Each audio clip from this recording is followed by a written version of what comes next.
So hello students, welcome again and welcome to my class. So today my topic quantum number and numericals. Last class में भी मैंने आपको quantum numbers बताए थे, उसी को आज हम लोग न्यूमेरिकल्स देखेंगे. उसके बाद Pauli's exclusion principle, Hund's rules of maximum multiplicity और उसके बाद shape of the orbitals, degenerate orbitals, इन सब के बारे में आज हम लोग पढ़ने वाले हैं. ठीक है, तो सबसे पहले मैं एक बार थोड़ा रिव्यू कर देता हूँ आपको जो हमने पढ़ा था. There are 4 quantum number. क्या क्या बोला था मैंने? First one is principal quantum number. Okay, इसको किससे रिप्रेजेंट करते हैं? एन से. बिल्कुल. सेकेंड क्या था, जल्दी बता दो? Azimuthal quantum number. इसको किससे रिप्रेजेंट करते हैं? एल से. थर्ड वन क्या था, जल्दी बताओ? Third one is magnetic quantum number. Magnetic quantum number, इसको किससे रिप्रेजेंट करते हैं? एम से. And the fourth one is spin quantum number. इसको किससे रिप्रेजेंट करते हैं? एस से. ये बता दिया था क्या रोल होता है सबका, मैंने बता दिया था. ये क्या शो करेगा? सेल. ये क्या? सब सेल. ये क्या? ऑर्बिटल.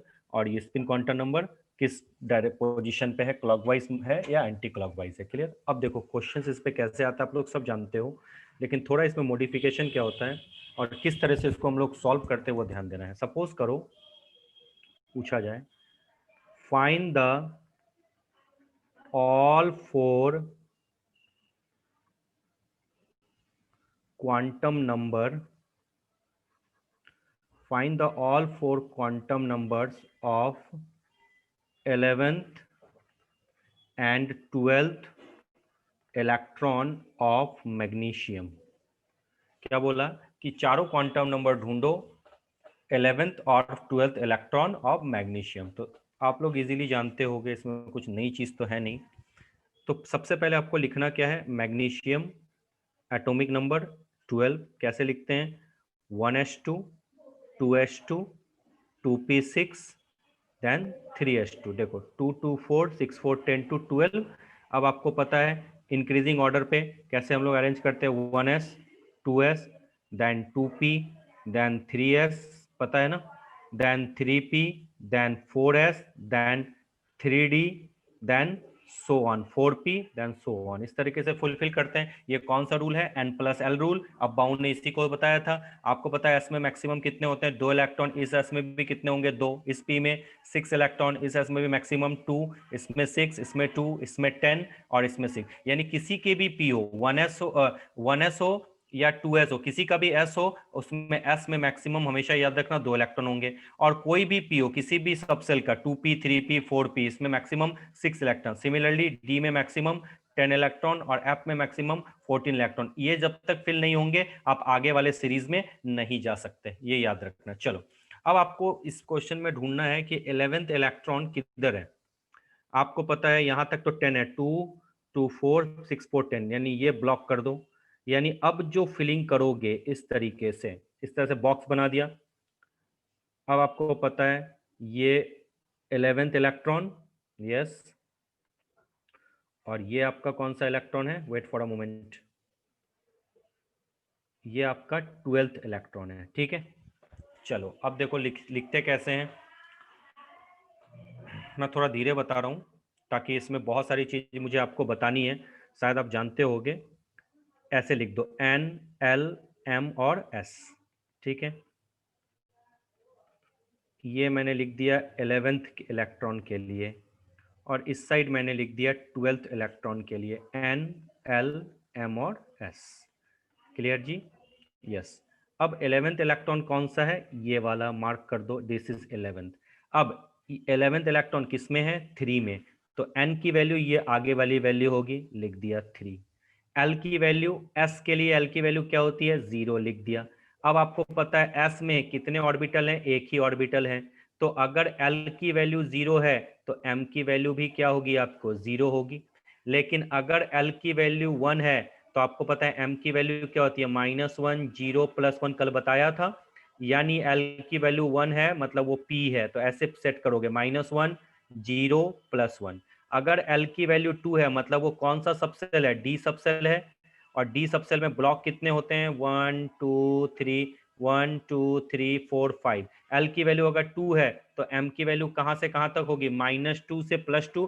कैसे फिट करोगे, देखो मिडिल में रखना 0 -1 -2 +1 +2, जैसे मैथमेटिक्स करते हो ना, लेफ्ट साइड इस साइड प्लस लेते हो और इस साइड क्या लेते हो बच्चों, माइनस लेते हो, और बीच में क्या बोलते हो, ओरिजिन, यानी इसको 0। इसी तरह से यहां भी सेट करना है। क्लियर, ये 3s में है मतलब इसके लिए m की वैल्यू हमेशा क्या है, 0 है। अब m की वैल्यू 0, अब s की वैल्यू वैल्यू ये क्लॉकवाइज है तो अपन क्या लिख दिया बच्चों, इसको +12। अब इधर 12th इलेक्ट्रॉन कौन सा है, अब ये है 12th इलेक्ट्रॉन। n की वैल्यू बताओ फिर से 3, l की वैल्यू s में ही है 0, जब l की वैल्यू 0 है तो m की वैल्यू भी 0, मतलब ऐसा नहीं है मतलब l की वैल्यू 0 तो m की पॉसिबल वैल्यू एक ही हो सकती है, ठीक है।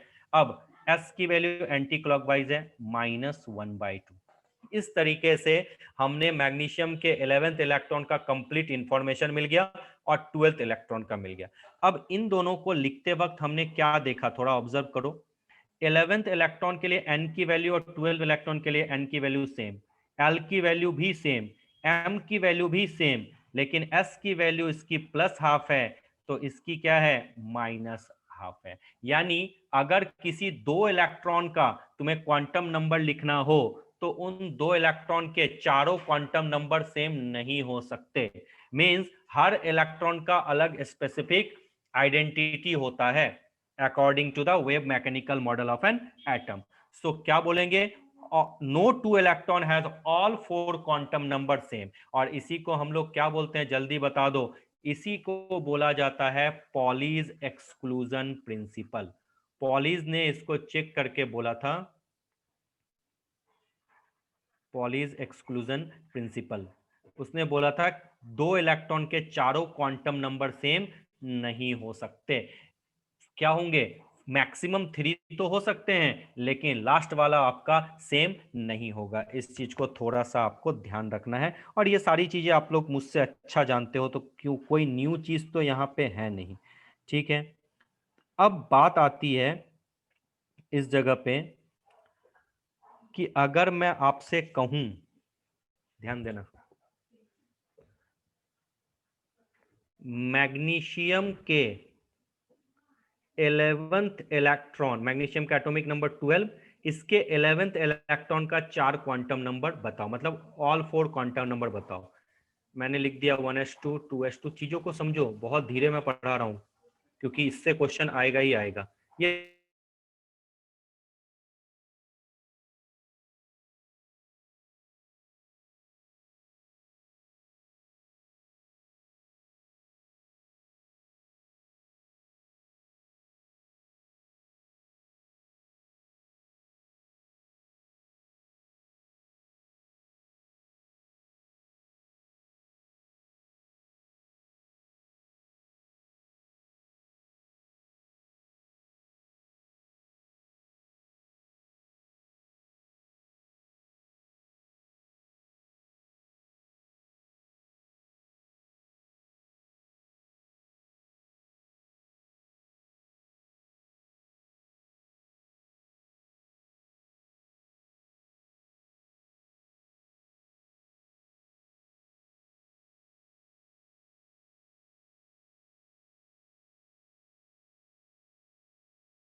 सॉरी, आगे आवाज आई थिंक अब आ रही होगी, है ना।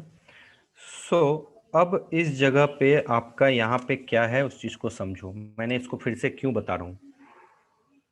अब इस जगह पे s की वैल्यू तुम देख के लिखोगे +12, क्योंकि आपने 11th इलेक्ट्रॉन को ऐसे फिल किया है और 12th इलेक्ट्रॉन को ऐसे फिल किया है, मतलब अगर ये आपका +12 है तो ये आपका क्या होगा बच्चा लोग, -12।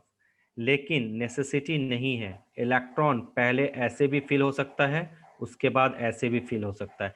तो एस की वैल्यू प्लस हाफ भी हो सकती है और माइनस हाफ भी।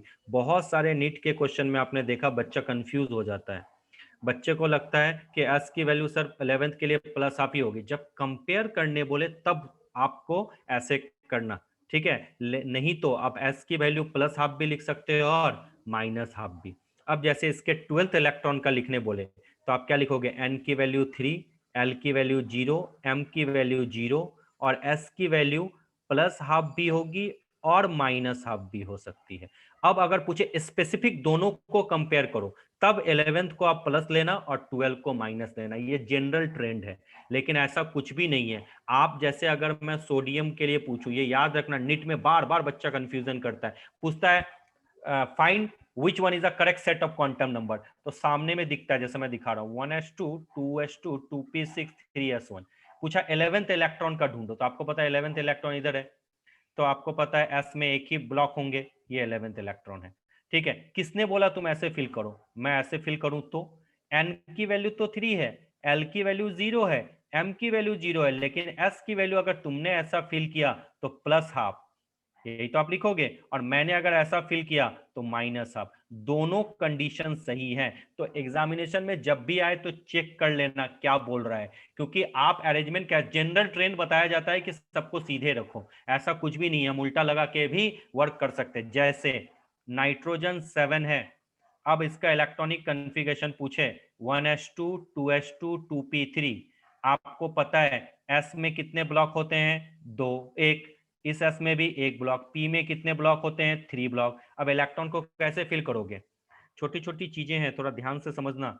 ये 1 एंड ये 2, यहां तो कोई प्रॉब्लम, ये 1 एंड ये 2, अब यहां क्या पुट करोगे, आपको पता है आप कैसे पुट करोगे, सर 1 2 3, इसी को तो बोलते हैं हंस रूल और Hund's rule of maximum multiplicity, कि पहले सब ऑर्बिटल के पास एक एक इलेक्ट्रॉन जाएंगे, उसके बाद पेयरिंग होगी, तो सबको मैंने दे दिया। किसने बोला कि आप ऐसे ही क्लॉकवाइज लिखो, मैं बोलूंगा कि मैं इस तरीके से फिल करूंगा, ध्यान देना बच्चों, मैंने इस तरीके से फिल किया, ये और ये भी सही है, दोनों सेट सही है, इस चीज को याद रखना। तो कभी कभी इस तरीके से भी फिल करते हैं, लेकिन जब कंपैरिजन होता है तो जनरल ट्रेंड में हम क्या बोलते हैं, पहले क्लॉकवाइज फिल करो देन एंटी क्लॉकवाइज फिल करो। लेकिन कभी कभी अगर क्वेश्चन ऐसा आ जाए तो एस की वैल्यू अगर चेक कर लेना, किसी के साथ अगर कंपेयर नहीं है तो हम इस तरीके से लिख सकते हैं, इसको थोड़ा मार्क कर लेना, कभी कभी ऐसे जगह पे बच्चे थोड़ा भटक जाते हैं, ठीक है बच्चा लोग। चलिए, अब मैंने आपको बता दिया पॉलीज एक्सक्लूजन प्रिंसिपल, आपको बता दिया हंस रूल ऑफ मैक्सिमम मल्टीप्लिसिटी, यानी अगर 2p3 को तुम इस तरीके से फिल करोगे, यानी अगर इस तरीके से लिख दिया 1 2 एंड 3, तो ये अकॉर्डिंग टू हंस रूल रॉन्ग है, और अगर सबको 1 1 इलेक्ट्रॉन आपने दिया तो ये करेक्ट है। मींस अगर ऑर्बिटल्स हैं, हर ऑर्बिटल की एनर्जी सेम होती है सेम सबसेल में, तो पहले सबके पास 1 1 इलेक्ट्रॉन जाएंगे, फिर पेयरिंग होगी, तो अकॉर्डिंग टू हंस रूल ये सही ये रॉन्ग। अब कॉपी निकालो और लिखो पॉलीज एक्सक्लूजन प्रिंसिपल, जल्दी से क्या स्टेटमेंट है पूरा लिख लो, पॉलीज एक्सक्लूजन प्रिंसिपल। नोट्स तो मैं दूंगा लेकिन जो मैं क्लासरूम बताता हूं वो ज्यादा इंपॉर्टेंट है।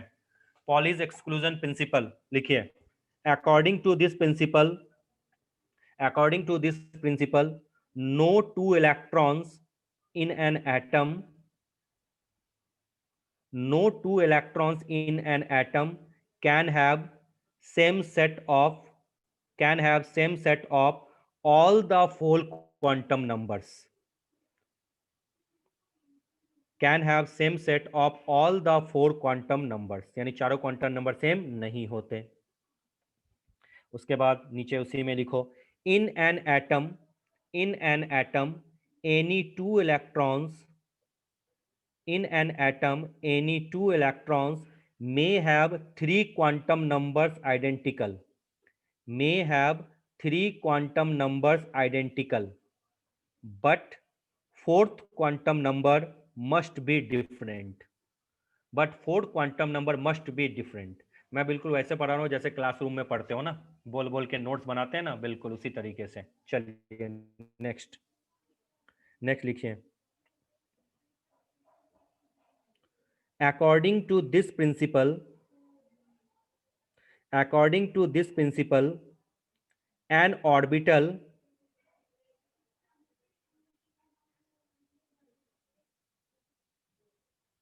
according to this principle, an orbital can accommodate an orbital can accommodate at the most at the most two electrons at the most two electron, जो भी बताया एक ऑर्बिटल में दो ही इलेक्ट्रॉन होते हैं, at the most two electrons with spin opposite to each other with spin opposite to each other.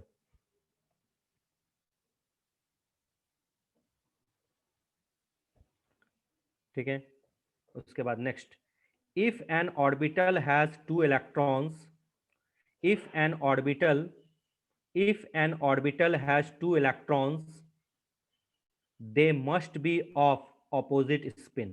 अगर किसी ऑर्बिटल में दो इलेक्ट्रॉन होंगे तो वो दोनों ऑपोजिट स्पिन के होंगे। यानी मैं जैसे फिल कर रहा हूं, ये सब पॉलीज ने इन सारी चीजों को बताया था।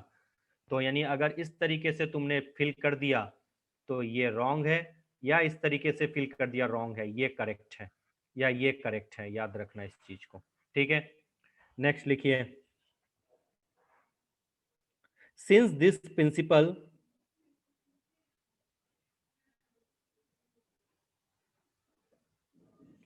since this principle excludes since this principle excludes certain possible certain possible combinations of quantum number certain possible combination of quantum numbers for any two electrons in an atom, comma, it was given the name exclusion principle it was given the name exclusion principle it was given the name exclusion principle।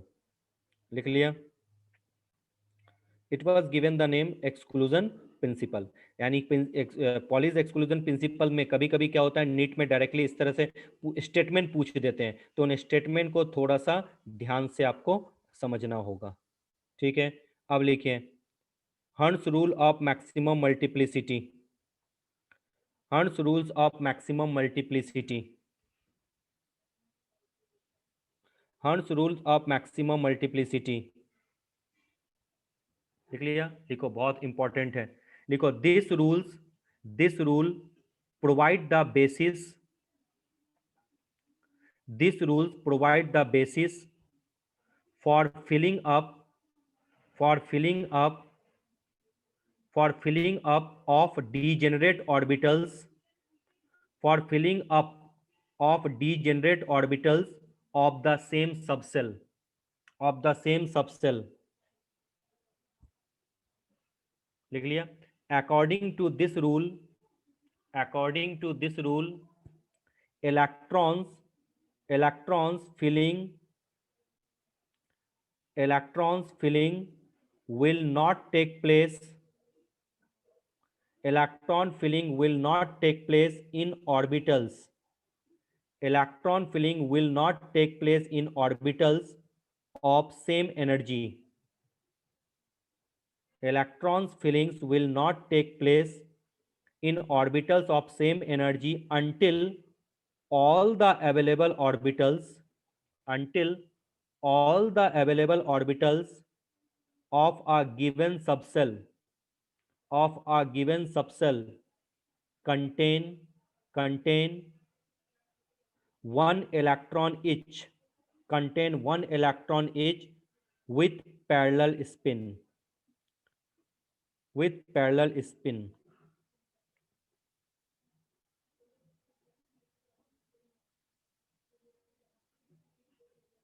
ठीक है, नीचे star बना के लिखो, the reason behind this rule आखिर ऐसा क्यों होता है। The reason behind this rule is related to repulsion between identical charge electron. The reason behind this rule is related to repulsion between identical charge electron present in the same orbital present in the same orbital, कहने का मतलब दोनों same रखोगे तो क्या हो जाएगा, वो एक दूसरे को रिपेल कर सकते हैं, लेकिन अगर उल्टा रखोगे तो एक दूसरे के स्पिन को ये क्या करते हैं, कट करते हैं, तो स्टेबिलिटी मैक्सिमम लेवल पे पहुंच जाती है। इस ऐसे करोगे तो स्टेबिलिटी जो होगी लेस, इस जगह पे करोगे यानी एक क्लॉकवाइज एक एंटी क्लॉकवाइज, तो स्टेबिलिटी ज्यादा, यानी सबको पहले एक एक करके दो, फिर उसके बाद पेयरिंग करो। ठीक है, next, the term maximum multiplicity, the term maximum multiplicity means, the term maximum multiplicity means that the total spin of unpaired, that the total spin of unpaired, total spin of unpaired is maximum, is maximum in case of, in case of correct filling of orbitals, in case of correct filling of orbitals as as per this rule, as per this rule। और याद करो total spin निकालना मैंने बताया था, और spin multiplicity भी मैंने निकालना सिखा दिया, तो कभी कभी इससे भी क्वेश्चन आते हैं तो बना लेना। Next,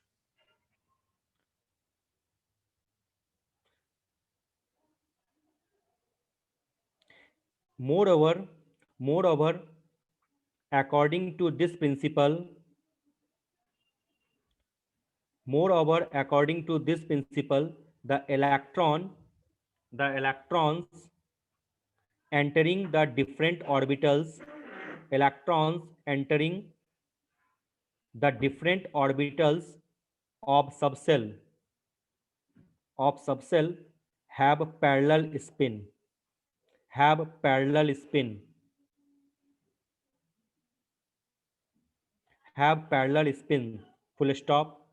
This keep them, this keep, KWP, this keep them farther, FARTHER, this keep them farther apart, this keep them farther apart and lowers the energy, and lowers the energy through electron exchange, and lowers the energy through electron exchange, and lowers the energy through electron exchange। ये चीजें मैंने पता है क्यों लिखाया, बच्चे को यही नहीं पता कि एक्सचेंज एनर्जी होता क्या है। जब आप एम्स के क्वेश्चन देखोगे बच्चे, स्टेबिलिटी को डिटरमाइन करने के लिए एक्सचेंज एनर्जी बहुत इंपॉर्टेंट है। तुमसे पूछा जाता है हाफ फिल्ड कॉन्फ़िगरेशन और फुल फिल्ड कॉन्फ़िगरेशन क्यों सबसे ज्यादा स्टेबल है। जैसे पूछा जाए कि नाइट्रोजन और ऑक्सीजन की आयनाइजेशन एनर्जी अगर तुमको कंपेयर करने बोले, तो आप देखते हो इन दोनों में एनामोलस बिहेवियर होता है। याद आया, पीरियोडिक टेबल में आपने पढ़ा होगा कि नाइट्रो जैसे जैसे हम अलोंग द पीरियड जाते हैं आयनाइजेशन एनर्जी बढ़नी चाहिए, लेकिन ऑक्सीजन की आयनाइजेशन एनर्जी कम होती है नाइट्रोजन से। तब वहां पे आप एक्सप्लेनेशन क्या करते हो कि सर नाइट्रोजन हाफ फिल्ड है। तो हाफ फील्ड में क्यों होता है, तो उसी में आता है हाफ फील्ड की स्टेबिलिटी और फुल फील्ड की स्टेबिलिटी जो होती है वो ज्यादा होती है। तो उसके पीछे यही हंस रूल्स ऑफ मैक्सिमम मल्टीप्लिसिटी आता है, जिसमें मैं आपको एक टर्म समझाऊंगा, एक्सचेंज एनर्जी। तो इसलिए इन चीजों को मैंने आपको लिखाया है, थोड़ा ध्यान रखना इस चीज को, आगे जाके बहुत आपका काम आएगा।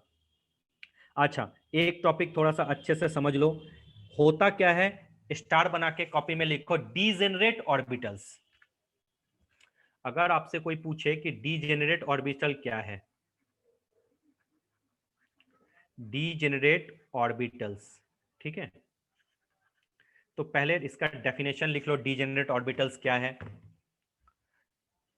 लिखो degenerate orbitals, orbitals having the same energy, orbitals having the orbitals having the same energy are known as degenerate orbitals. अच्छा, अब ध्यान से देखना, ये क्वेश्चन आया था एस में कितने ऑर्बिटल हो सकते हैं, सर एक ही होंगे। अच्छा, पी में कितने होंगे, सर तीन होंगे, सबको पता है पी के लिए एल की वैल्यू क्या होती है 1, और अगर एल की वैल्यू 1 है तो एम की वैल्यू क्या हो सकती है -1, 0 +1, बार बार बता रहा हूं। डी के लिए बच्चों बताओ तो कितने ऑर्बिटल्स होंगे, सर 5 होंगे, 1 2 3, 1 2 3 4 5, और अगर f के लिए पूछूं तो आप तुरंत मुझसे कहोगे कि सर f के लिए जो होते हैं वो क्या होंगे, 7, 1 2 3 4 5 6 और एक 7 कर दो। ठीक है, इसके लिए m की वैल्यू क्या हो जाएगी, -2 -1 0 +1 और +2। और इसके लिए m की वैल्यू क्या हो जाएगी, -3 -2 -1 0 +1 +2 और +3। कैसे सेटअप करते हैं थोड़ा ध्यान से समझना।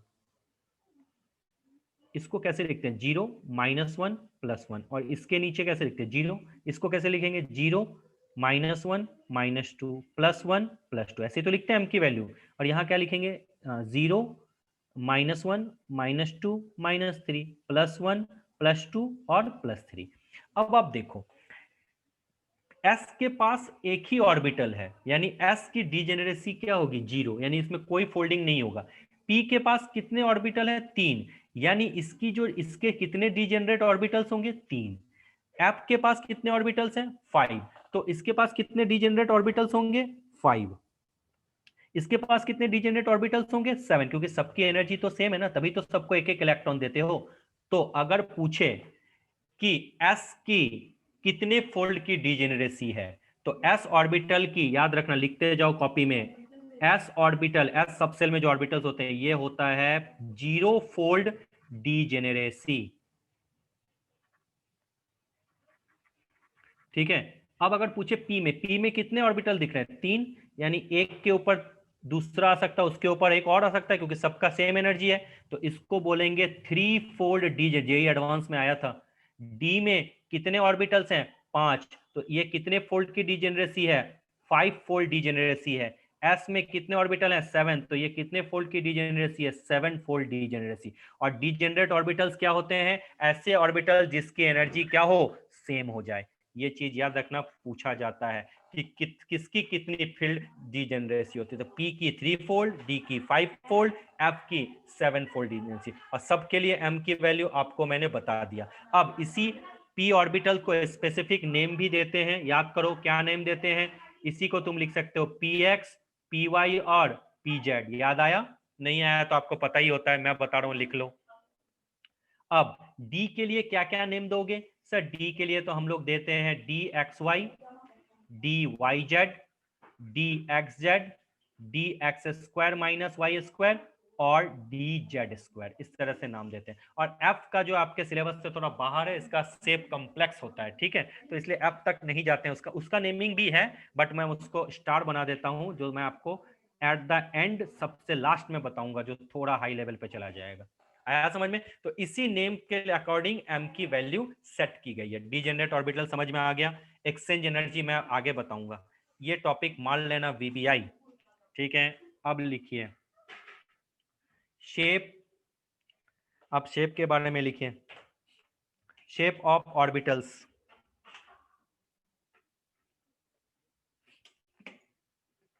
अब जो हमारा टॉपिक है वो है शेप ऑफ ऑर्बिटल्स। अगर s की मैं बात करूं तो याद करो s का शेप क्या होता है बच्चों, जल्दी बताओ, मुझे नहीं पता, जल्दी जल्दी माइक ओपन करो और बताते जाओ, do fast. So it has boundary diagram और इट हैज क्लाउड डायग्राम। अब थोड़ा सा रुकना, अगर मैं बोलूं 1s बनाओ तो आपने बोला सर ये है 1s, अगर मैं बोलूं 2s तो थोड़ा दूर बनाओगे क्या, हाँ सर बिल्कुल दूर बनाओगे। मैंने मान लिया इसको 1s और इसको मैंने मान लिया 2s, यानी इलेक्ट्रॉन इस एरिया में है, इस जगह पे जहां पे लाइन घुमा रहा हूं, और इस एरिया में है, अच्छा इस जगह पे सबसे ज्यादा है। अच्छा, इन दोनों के बीच में ये गैप दिख रहा है, इस गैप में तो आपको इलेक्ट्रॉन नहीं दिख रहा होगा, क्योंकि मिलेगा तो या तो 1s में या तो 2s में। ये जो खाली जगह है बच्चों, जहां इलेक्ट्रॉन के मिलने की जगह बहुत कम, ये जो गैप वाला प्लेस है, इसी को बोला जाता है बच्चों नोड्स। क्या बोलते हैं बच्चों, nodes. The place where the probability, star में बना के लिखो, the place where the probability of finding an electron is very less or tends to zero are called nodes।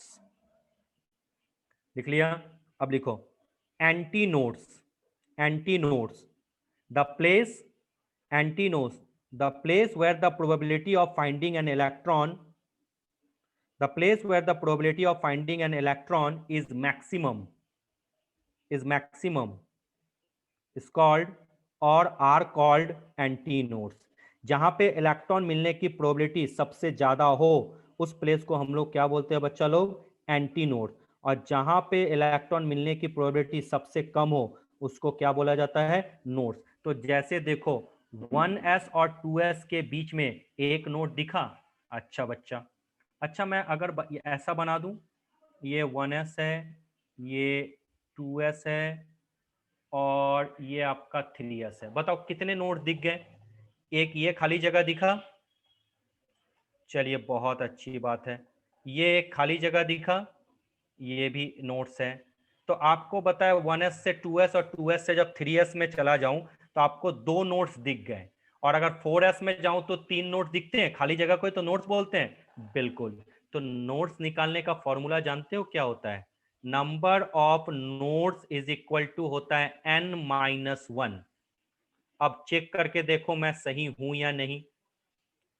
अब मैं बोलूं कि 2s में नंबर ऑफ नोड्स बताओ तो आप तुरंत लिखोगे sir number of nodes is equal to 2-1। ये जो आगे वाली वैल्यू होती है n की वैल्यू होती है 1। अब फिगर में आ जाओ, 1s और 2s, कितने नोड्स दिखे 2s तक जब पहुंचे? एक नोड दिखे। अब मैं 3s के लिए बारे में बात करूं तो आप तुरंत बोलोगे सर 3s के लिए नंबर ऑफ नोड्स क्या होंगे? 3-1 2। फिगर में दिख रहा है एक और एक दो। अगर मैं 4s का स्ट्रक्चर बनाऊं एक और आ जाएगा तो नंबर ऑफ नोड्स क्या हो जाएंगे? 3। स्टार बनाओ, लिखो नोड्स। नोड्स और anti nodes I hope so आप लोगों को बहुत अच्छे तरीके से समझ में आ रहा होगा। क्लियर? अब हम लोग आते हैं थोड़ा सा और अपने आप को अपग्रेड करते हैं। अब अगर अपग्रेड करके आपसे पूछा जाए, ध्यान से समझना, P का शेप कैसा होगा?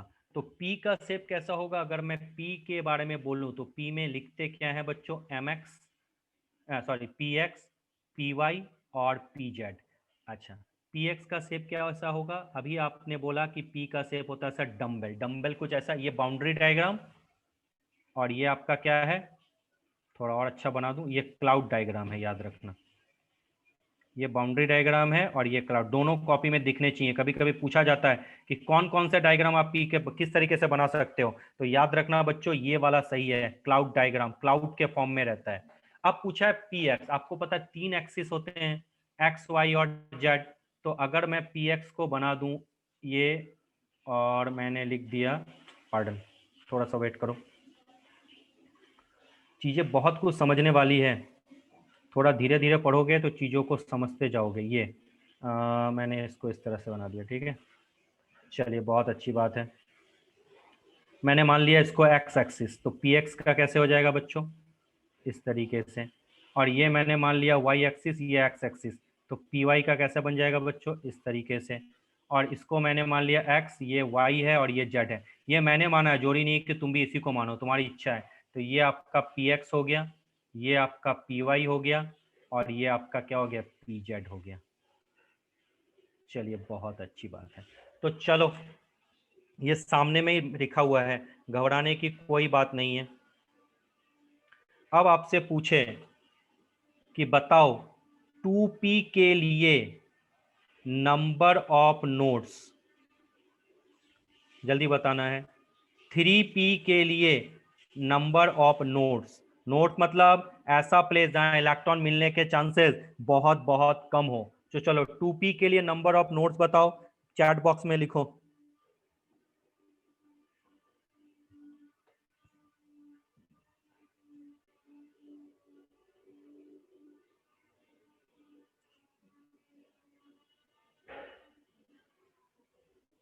चैट बॉक्स में जल्दी से, लेट मत कीजिए बच्चों, सबसे आंसर आना चाहिए ऐसा बैठ। For p x what is the nodal plane?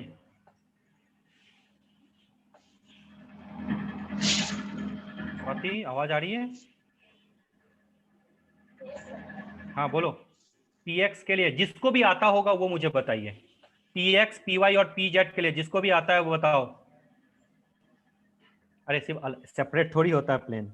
अब देखो px कहाँ है, टुवर्ड्स एक्स एक्सिस है दोनों तरफ, यानी इसके लिए अगर पूछे नोडल प्लेन तो याद रखना नोडल प्लेन क्या हो जाएगा, x को छोड़ दो बचा क्या, वाई जेड नोडल प्लेन। अब y के तरफ इलेक्ट्रॉन की डेंसिटी ज्यादा है, देखो इस जगह पे, तो इसके लिए नोडल प्लेन अगर आपसे कोई पूछे तो नोडल प्लेन क्या लिखोगे जल्दी बता दो, y को छोड़ दो बचा क्या, एक्स जेड, तो इसके लिए नोडल प्लेन एक्स जेड। अब pz के लिए अगर पूछे तो बताओ नोडल प्लेन जहां पे इलेक्ट्रॉन नहीं मिलेगा जिस प्लेन में, तो क्या होगा, z को छोड़ दो बचा कौन, एक्स वाई। वी वी आई है, ये सब जितने मैं बता रहा हूं सारा वी वी आई है, लिखते जाओ कॉपी में, ये वी वी आई कि m की वैल्यू है ये, px के लिए m की वैल्यू +-1, py के लिए m की वैल्यू +-1, pz के लिए m की वैल्यू 0, नोडल प्लेन px के लिए yz, py के लिए xz, बस जो है उसको छोड़ देना, y को छोड़ दो xz, z में z को छोड़ दो बचा कौन, xy, that is called nodal plane, जहां इलेक्ट्रॉन मिलने के चांसेस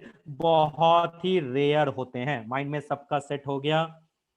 अब स्टार बना के लिखो, दोनों के स्ट्रक्चर से आपको क्या पता चला, दोनों के स्ट्रक्चर से आपको पता चला कि s जो आप ऑर्बिटल है उसका स्ट्रक्चर जो है स्फेरिकली सिमेट्रिकल होता है, लेकिन p का जो होता है वो स्फेरिकली सिमेट्रिकल नहीं होता। स्टार बना के लिखो, s orbitals are non directional and spherically symmetrical in shape. s orbitals are non directional and spherically symmetrical in shape। Non direction मतलब किसी भी डायरेक्शन में हो सकता है, यहां भी, इस डायरेक्शन, इस डायरेक्शन, इस डायरेक्शन, इधर भी, कहीं पर भी, जैसे ये बनाया हुआ है ना इस तरह। लेकिन p में देखो डायरेक्शनल है, towards x, towards y, towards z, तो स्टार बना के लिखो, p orbitals are not spherically symmetrical, they have directional character, they have directional character,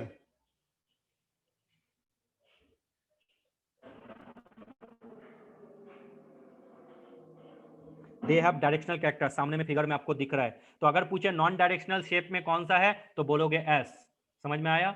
और डायरेक्शनल कौन सा है आगे जाके आप पढ़ोगे, पी डी, सब ये डायरेक्शनल कैरेक्टर होते हैं और सिमेट्रिकल नहीं होते। अब देखो ध्यान से समझो, ये देख रहे हो, ये एक पार्ट है, थोड़ा ध्यान से समझना, ये एक पार्ट है बच्चा और ये एक पार्ट है, यानी दोनों लोब्स हैं, ठीक है, ये दोनों लोब्स हैं, इनको जो डिवाइड करता है उसी को बोलते हैं हम लोग क्या, नोडल प्लेन। लिखो स्टार बना के, the two lobes of P orbitals, the two lobes, अरे टू लोब सबको समझ में आ गया ना, ये एक लोब, अब ये एक लोब, इनको जो सेपरेट करे उसी को हम लोग बोलते हैं नोडल प्लेन, जहां पे इलेक्ट्रॉन मिलने के चांसेस कम होते हैं। लिखिए, the two lobes of p orbitals are separated by a nodal plane where the probability of finding electron is 0, where the probability of finding electron is 0।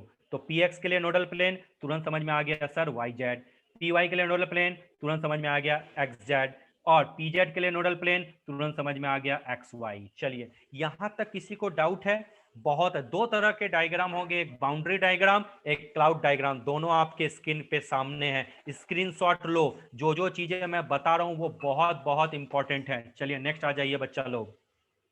चलिए अगर पूछे डी, तो आपको पता है डी को कितने पार्ट में आप बांट सकते हो, d x y, d y z, d x z, उसके बाद डी जेड स्क्वायर और d x square minus y square. और सबको पता है इसका शेप कैसा लिखेगा बच्चा, इसका शेप रहेगा डबल डम्बल, यही तो होता है, हाँ सर डबल डम्बल होता है, बहुत अच्छी बात है। तो अगर डबल डम्बल है तो वो कैसा दिखेगा बता सकते हो क्या कोई, डबल डंबल अगर मैं लिखता हूं तो इसको कैसे लिखेंगे ध्यान से देखना। अगर मैं बात करूं सबसे पहले डी जेड स्क्वायर की, ये थोड़ा सा यूनिक होता है तो इसलिए इसका पहले सब बता देता हूं। मैंने मान लिया इसको जेड एक्सिस है, तुम्हारी इच्छा है, ठीक है, ये एक ऐसा आया और इस तरीके से ये घूमता रहता है, इसको हम लोग बोलते हैं बच्चा लोग डी जेड स्क्वायर। इसी को हम लोग इस तरीके से भी कर सकते हैं, ये मैंने इस तरीके से एक फिगर बनाया, देखो ध्यान से, बहुत अच्छी बात है। उसके बाद एक बड़ा सा इस तरीके से बना दिया, बहुत अच्छा। और उसके बाद एक छोटा इस तरीके से बना दिया, ये भी आपका डी जेड स्क्वायर है। तो दोनों में से आपकी जो इच्छा है वो लगा दो।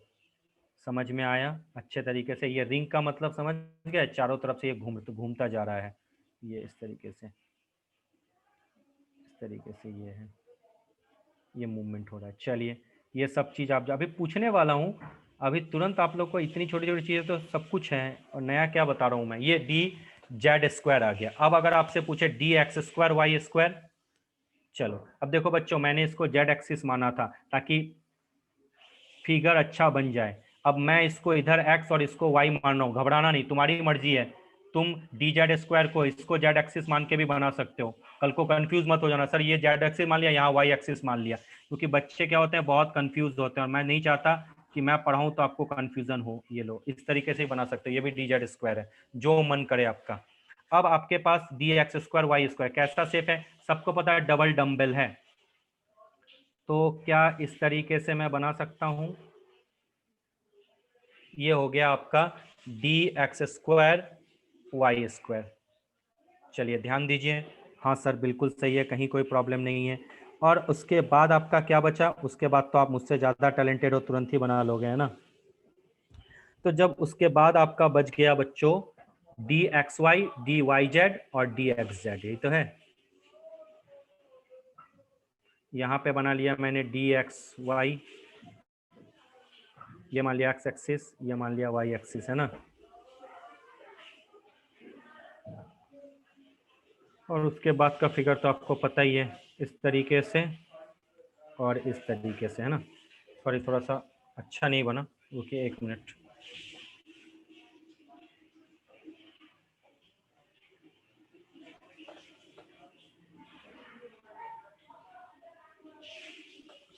इस तरीके से मैंने आपका बना दिया। इसी तरह से वाई जेड भी बना सकते हो और डी एक्स जेड भी बना सकते हो। ये आपका कंप्लीट फिगर हो गया। तो ये तो सबको पता है, तो इसमें मैंने नया क्या बता दिया? आप बोलोगे सर ये तो हम लोग सब जानते हैं, इसमें आपने नया नया तो कुछ बताया नहीं। चलिए अब मुझे आप ध्यान से समझ समझ के बताना, ये आपका फिगर मैंने बता दिया। अब मुझे तुम बताओ कि नोडल प्लेन इसमें कैसे कैसे ढूंढेंगे। अगर पूछा जाए डी एक्स वाई के लिए नोडल प्लेन, ये वो डंबल था, तो एक ही नोडल प्लेन आप लिख चुके हो। यहाँ पे देखो, ये और ये एक, इसको सेपरेट किया, दो लोब्स। आपको पता है डबल डंबल है, एक ये और एक ये, इसको भी सेपरेट किया, यानी नोडल प्लेन कितने हो जाएंगे, दो नोडल प्लेन होंगे। इतना तो माइंड में सेट हो गया। तो बोलो डी एक्स वाई के लिए नोडल प्लेन क्या होगा, स्टार बना के कॉपी में लिखो, नोडल प्लेन। समझ में आया ना? डंबल के लिए तो भैया दो लोब्स थे, सेपरेट कर दिया तो एक नोडल प्लेन लिख के आ गए, लेकिन ये एक यहाँ डबल डंबल है, एक और डंबल, एक और डंबल, अब यानी दो नोडल प्लेन होंगे। तो अब आपसे पूछा जाए कि बोलो डी एक्स वाई के लिए नोडल प्लेन क्या है, डी वाई जेड के लिए नोडल प्लेन क्या है, और डी एक्स जेड के लिए नोडल प्लेन क्या है? जल्दी से, जिसको आता है चैट बॉक्स में जल्दी से लिखो, थोड़ा सा दिमाग लगाओ बच्चों। हाँ दो नोडल प्लेन तो होंगे, लेकिन लिखो तो नोडल प्लेन क्या क्या होंगे।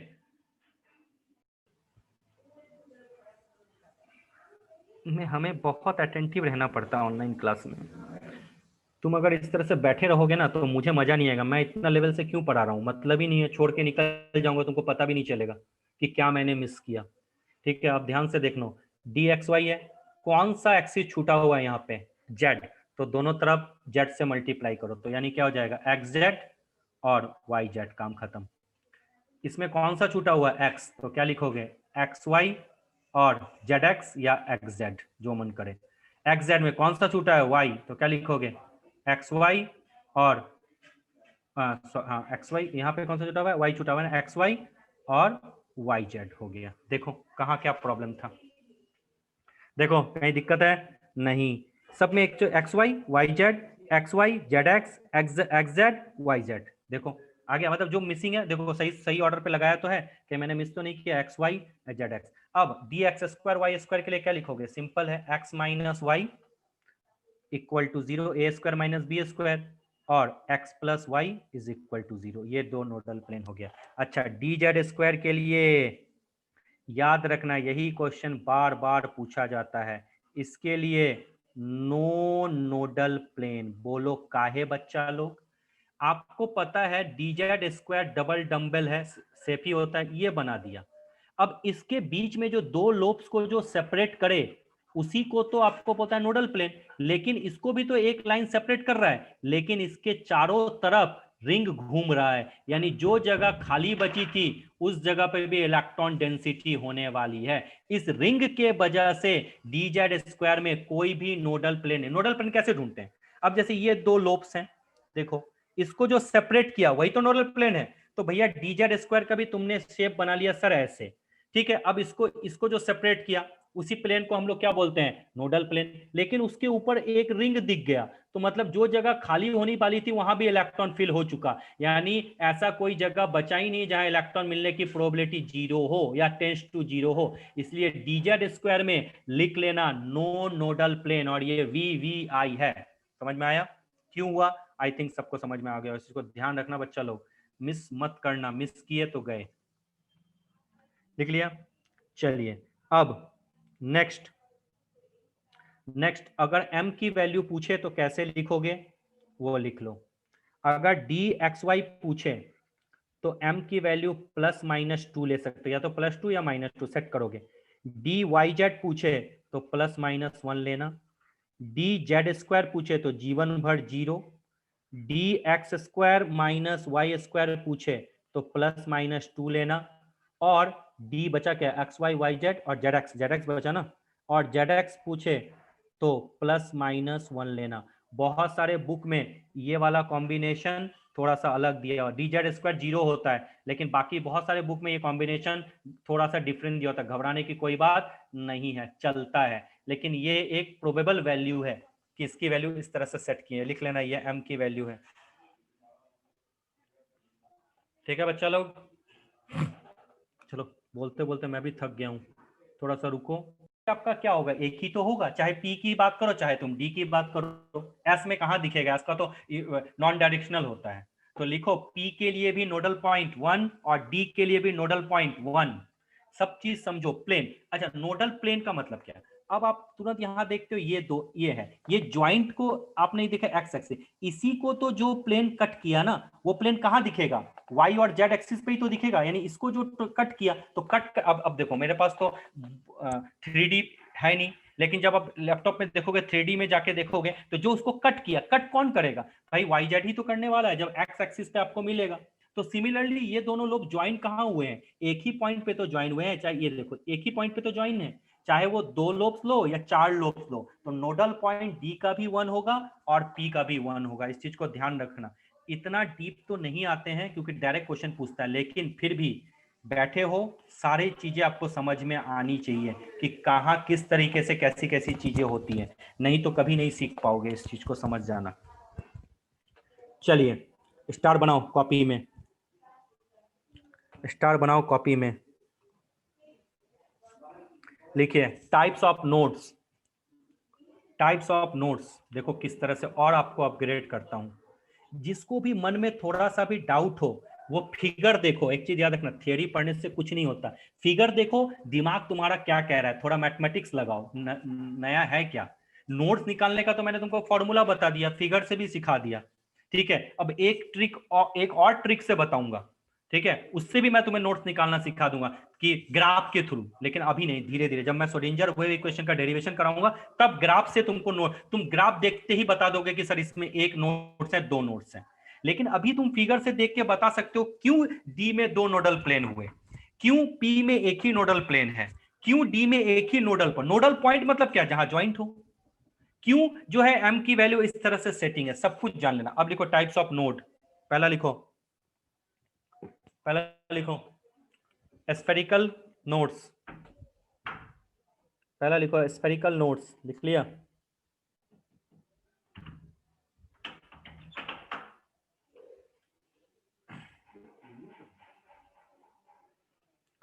ठीक है, स्फेरिकल नोड्स। और इसी को रेडियल नोड्स भी बोलते हैं। स्फेरिकल नोड्स और रेडियल नोड्स लिख लिया। दूसरा लिखो एंगुलर नोड्स।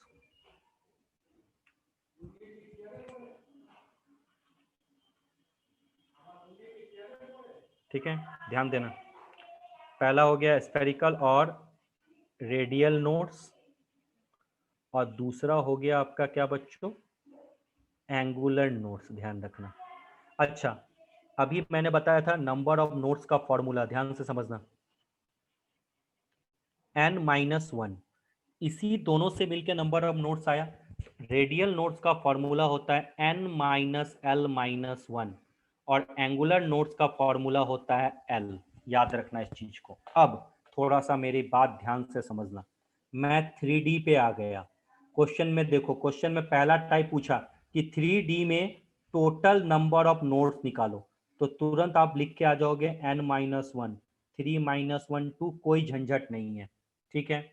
अब इसी में पूछा 3D में नंबर ऑफ रेडियल नोड्स लिखो।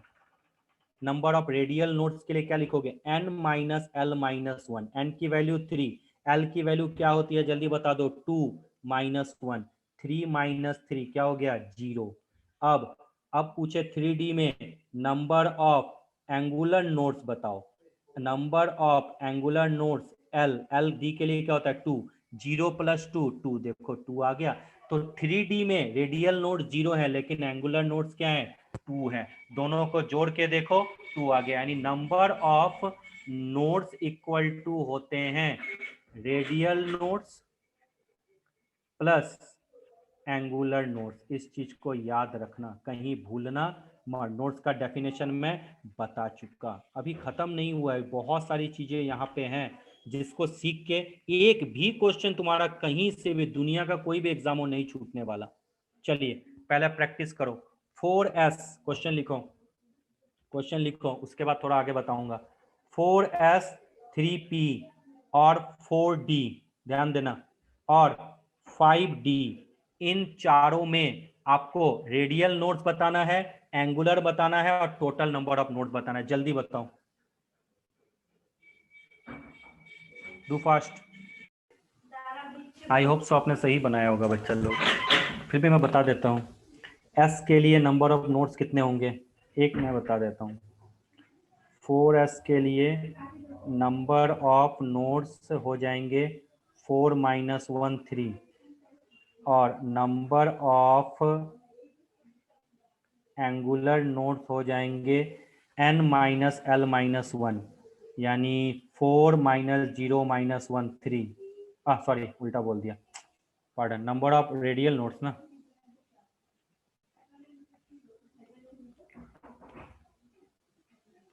नंबर ऑफ रेडियल नोड्स हो जाएंगे 3, और नंबर ऑफ एंगुलर नोड्स क्या हो जाएंगे,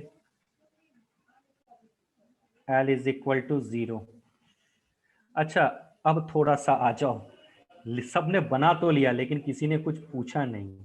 चलिए ठीक है, क्या नहीं पूछा वो मैं बताता हूँ। देखो नंबर ऑफ नोड्स बोलो सर। 3 - 1 2, एक्चुअली क्या होता है, हर चीज को प्रूफ देना होता है, तब तुम लोग एक ही बार में मैं बता दूं तो नहीं समझोगे, लेकिन अगर प्रूफ के साथ बताऊं तो सब कुछ समझोगे। ये 3 - 1 - 1 कितना हो गया, 3 - 2 1 ही तो हुआ। देखो तो सही तो बता रहा हूँ ना। नंबर ऑफ एंगुलर नोड्स क्या होगा जल्दी बताओ, l = 1। समझ में आया बच्चा, आराम से। चलिए एक और मैं बैठा हुआ हूँ 4D। अच्छा, किसी के मन में कुछ भी क्वेश्चन उठ रहा है क्या, मुझे पता है उतना दिमाग ही नहीं लगाया कोई। चलिए, नंबर ऑफ रेडियल नोड्स यहाँ पे 4 - 2 - 1 नहीं, हाँ ठीक है ना। 4D के लिए क्या हो गया, 4 - 1 3 रेडियल नोड, n-l-1 ना, l की वैल्यू 2 होगी ना, हाँ 4 - 3 1, और नंबर ऑफ एंगुलर नोड्स, चलिए क्या हो जाएगा बताओ, 2। किसी के मन में कोई क्वेश्चन उठ रहा है क्या। अब किसी ने अभी मुझसे थोड़ा सा पहले पूछा था कि सर नोड बड़ा क्या नोडल प्लेन बड़ा, बताया था ना, अभी पूछा था। अभी एक बच्चे ने मुझसे पूछा था, इसको ऑफ करो, कि जिसके माइक ऑन है वो ऑफ करो माइक, सुनो मेरी बात बहुत ध्यान से। अभी किसी बच्चे ने पूछा नोड बड़ा या नोडल प्लेन बड़ा, ठीक है। तो मैंने बोला कि सिचुएशन के अकॉर्डिंग हमें थोड़ा सा देखना होगा कहाँ किस चीज की हम लोग बात करते हैं। अब देखो सिचुएशन के अकॉर्डिंग थोड़ा सा आ जाओ। अभी मैंने इस जगह पे देख लिया, ठीक है। थोड़ी देर पहले मैंने आपको बताया था अगर P की मैं बात करूं तो P में प्लेन एक ही होते हैं। जैसे मैं PX की बात करूं तो सर YZ प्लेन होते हैं। ये YZ प्लेन जानते हो एक्चुअली क्या है? ये नोडल प्लेन, इसी को बोला जाता है एंगुलर नोड्स। देखो एंगुलर नोड्स कितने हैं? 1। नोडल प्लेन भी कितने हैं? 1। ध्यान से सुनना। अभी मैंने बोला डी की अगर मैं बात करूं, चाहे डी एक्स वाई की बात करूं, डी वाई जेड की बात करूं, तुम यहां पे क्या लिखते हो? डी एक्स वाई के जगह पे सर दो नोडल प्लेन है, वाई जेड और सर, हाँ वाई जेड और जेड एक्स, यही तो हुआ। कितने नोडल प्लेन है? दो नोडल प्लेन। नंबर, अब डी की बात करो, चाहे 4D या 3D की बात करो, नंबर ऑफ एंगुलर नोड कितने आए? 2। यही तो एंगुलर नोड्स को नोडल प्लेन बोलते हैं, याद रखना इस चीज को। ये देखो दो प्रूफ हो गया। यहाँ एंगुलर नोड्स कितने आए? 1। अब मैंने बोला एस में बोलो तो बच्चा नोडल प्लेन। मैंने बोला एस में नोडल प्लेन सिखाया तुम लोग को? नहीं, मतलब एस में एंगुलर नोड्स तो होते ही नहीं है। ये देखो बच्चा लोग 0, क्योंकि शेप कैसा होता है? सिमेट्रिकल होता है, स्फेरिकली सिमेट्रिकल, कोई डायरेक्शन होता ही नहीं है, नॉन डायरेक्शनल है। तो कहां से नोडल प्लेन मिलेगा? देखो, यानी एंगुलर नोड का दूसरा भाई क्या होता है? नेम। दूसरा नेम ही होता है बच्चा नोडल प्लेन। प्रूफ करके तुम्हारे सामने है, तो मिस्टेक कभी कभी कभी मत करना। और हर जगह एंगुलर नोड नेसेसिटी नहीं है कि एंगुलर नोड की कोई वैल्यू हो। यानी एस में कोई नोडल प्लेन नहीं है, लेकिन पी में नोडल प्लेन है और डी में नोडल प्लेन है। इसको इस तरीके से भी तुम पूछ सकते हो। तो बच्चा लोग कंफ्यूज हो जाता है, इसलिए उसके जगह पे टीचर पूछता है एंगुलर नोड्स बताओ। तो एंगुलर नोड्स में बच्चा कंपैरिजन करता ही नहीं कि नोड्स बड़ा नोडल प्लेन बड़ा, या डायरेक्टली पूछता है नोड्स के दो टाइप, रेडियल नोड्स और एंगुलर नोड। तो सीधा सीधा हम उसको लिख देते हैं कि सर अगर एस ले तो एंगुलर नोड 0, पी ले तो एंगुलर नोड्स 1 और डी ले तो एंगुलर नोड्स 2। अब स्टार्ट बना के कॉपी में सबके लिखना चाहिए, लिखो।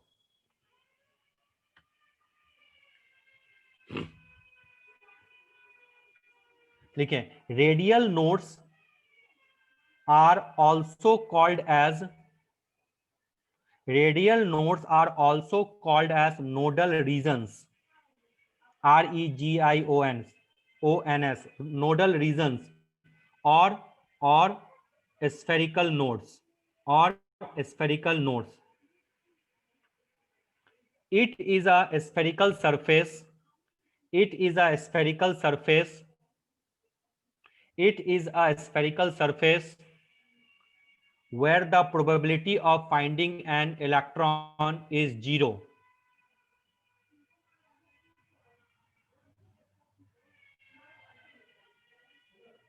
It is a spherical surface where the probability of finding an electron is 0.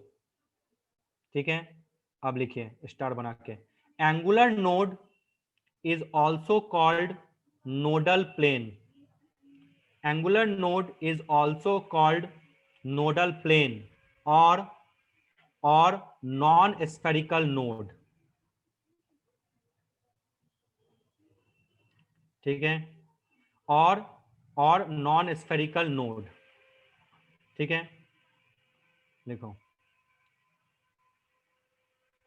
Angular node is a plane, angular node is a plane that passing through the nucleus,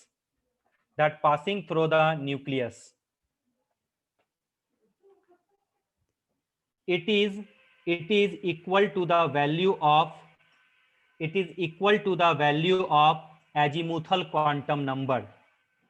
It is equal to the value of azimuthal quantum number. Check करके देखो, it is equal to the value of azimuthal quantum number. एलयू तो होता है azimuthal quantum number, वही हो गया, लिख लिया। अब ध्यान से लिखना, दूसरा डेफिनेशन। इसलिए दूसरा डेफिनेशन अभी स्टार बना के लिखो क्योंकि मैंने अभी श्रोडिंगर वेव इक्वेशन नहीं पढ़ा है, क्योंकि इसी थ्योरी को मैं ग्राफ से भी पढ़ाऊंगा। तो स्टार बना के लिख लो definition. At radial node, the radial wave function is zero.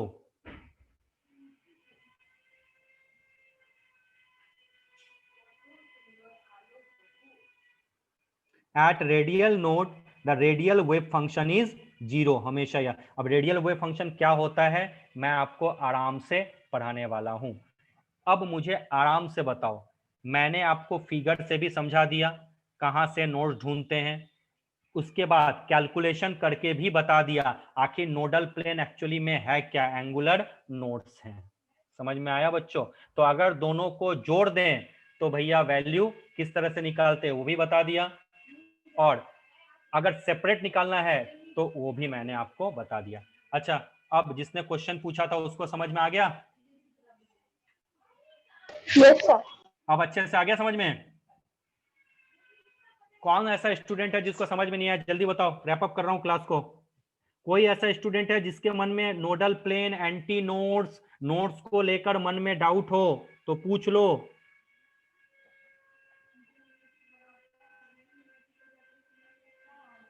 चलिए, अरे किसी को डाउट है यस नो तो बता दो यार, क्या तुम लोग जल्दी करो। किसी को डाउट है? जो मैंने नोड शेप सबका बताया, अगर डाउट है तो पूछो। एक भी क्वेश्चन नहीं छूटेगा, चाहे दुनिया के किसी भी एग्जामिनेशन में बैठ जाओ। तो अगर नहीं छूटेगा तो मेरा एक क्वेश्चन है, सप्त नोडल प्लेन तो पढ़ा दिया। चलो, मुझे नहीं पता, ये क्वेश्चन सबसे वीवीआई है। मुझे बताओ 3dxy, समझ में आया?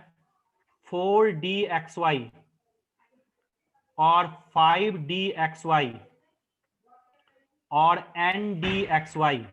अरे dxy मैंने लिखा है, घबराना नहीं है, सिर्फ डी भी लिख सकता था।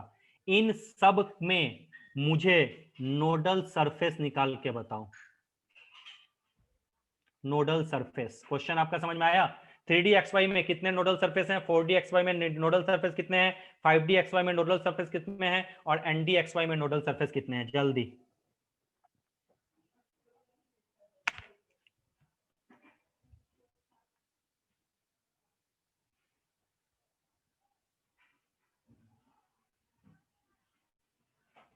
नोडल प्लेन सबका निकाला बता दिया। dxy में दो नोडल प्लेन, डी 4dxy में दो नोडल प्लेन, 5dxy में दो नोडल प्लेन, उसमें तो कोई दिक्कत ही नहीं है। तो इसमें तो तुम मुझे कुछ नहीं बोल सकते। मुझे नोडल सरफेस निकाल के बताओ। फाइंड फाइंड, सब कुछ तो सीख लिया, नोडल सरफेस कौन बता सकता है? ये दो आयुषी अभी आप बता रहे क्या? अभी इसका आंसर दिया है क्या आपने? अरे नोडल प्लेन मतलब क्या? एंगुलर नोड ना। तो भैया नोडल सरफेस मतलब क्या? रेडियल नोड्स और कुछ नहीं। अभी देखो डेफिनेशन में भी दिखाया था। क्या तुम लोग भी इस तरह से अगर करोगे तो कैसे चलेगा? अब 3dxy में नोडल सरफेस कितने हैं आपको फॉर्मूला पता है, n minus L minus one, है ना बच्चा लोग? तो n के जगह 3 minus two minus one, 3 minus three zero, यानी नोडल सरफेस जीरो। 4dxy में n minus L minus one, यानी 4 माइनस टू माइनस वन, यानी 4 माइनस थ्री वन, यानी नोडल सरफेस वन। 5dxy में n minus L minus one, 5 minus two minus one, यानी कितना हो गया, 5 माइनस थ्री टू। और ndxy में n minus L minus one, तो n minus two minus one, यानी n माइनस थ्री। अरे नोडल सरफेस मतलब रेडियल नोड, नोडल प्लेन मतलब एंगुलर नोड्स। समझ में आया? माइंड में सेट कर लिया? यही तो है, बस पूरा गेम इसी चीज का तो है। तो मैंने आपको सबका शेप बता दिया, नोड्स बता दिया, एंटी नोड्स बता दिया, नोडल प्लेन बता दिया, नोडल पॉइंट बता दिया, नोडल सरफेस क्या होता है, सारा कुछ। अब तुम दुनिया का किसी भी एग्जाम में बैठ जाओ, अगर तुमसे एटॉमिक स्ट्रक्चर से इस टॉपिक पे क्वेश्चन आ जाएगा तुम नहीं मिस करोगे। लेकिन अभी मुझे एक डेरिवेशन बताना है जो लास्ट क्लास मतलब नेक्स्ट क्लास में बताऊंगा, उसके बाद तुम ग्राफ के थ्रू भी आंसर बता सकते हो। आया समझ में? आई होप सो सबको समझ में आ चुका है। तो मैं क्लास आज रैप अप कर सकता हूं। आई थिंक कहीं कोई प्रॉब्लम नहीं है। चलिए मैं क्लास को रैप अप कर रहा हूं आज, ठीक है? नेक्स्ट क्लास कल संडे है, कल तो छुट्टी है, मंडे को मैं ये कर दूंगा आप लोग को मैसेज, ठीक है।